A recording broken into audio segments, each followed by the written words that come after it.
看医生。北京的秋天，天气说变就变。昨天还很暖和，今天忽然刮起了大风。马克穿得有点少，从学校回来时就觉得头昏昏沉沉的。到了晚上，他开始打喷嚏、流鼻涕，喉咙也又干又痛。他摸了摸自己的额头，感觉有点烫。我好像生病了。他有点担心，在中国生病了该怎么办？他第一个想到的就是找小美帮忙。他给小美发了信息，没过多久，小美就带着一袋水果来敲他的门了。马克，你怎么样？哎呀，脸色不太好。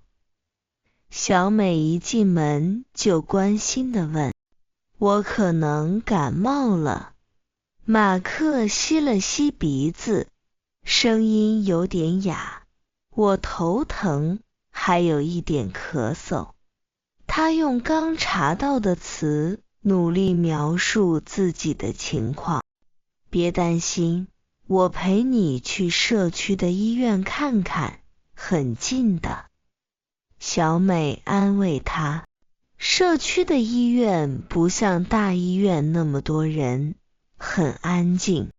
小美帮马克挂了号，他们等了一会儿，就见到了医生。医生是一位40多岁的阿姨，戴着眼镜，说话很温和。小伙子，哪里不舒服啊？医生问。马克看着小美，小美用眼神鼓励他自己说。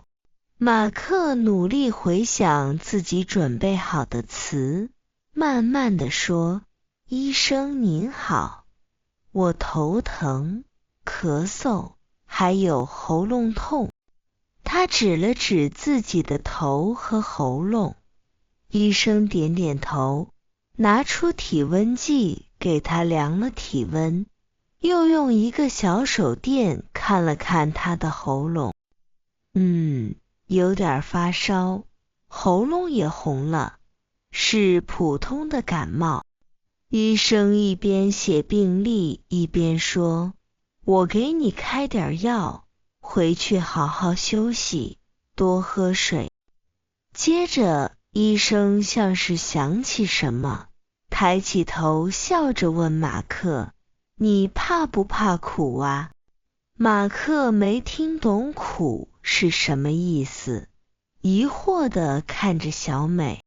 小美笑着解释，医生问你怕不怕药的味道苦，有些中成药会有点苦。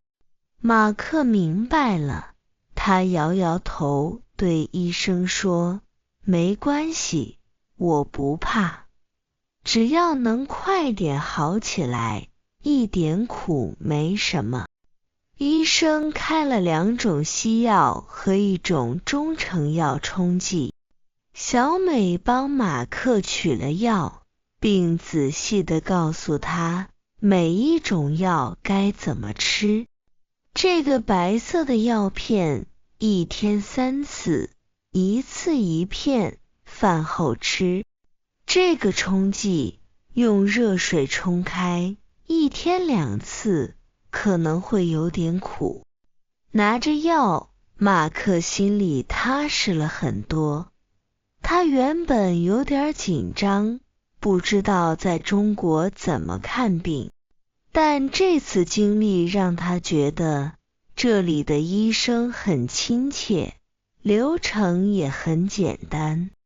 他用还不熟练的中文向医生道谢，谢谢医生。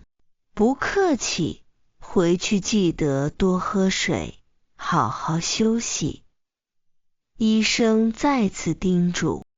回到家，小美帮马克烧了热水，看着他喝下了第一次药，虽然冲剂的味道确实有点苦，但马克心里却觉得非常温暖。在这个陌生的城市，朋友和善良的陌生人的帮助就是最好的药。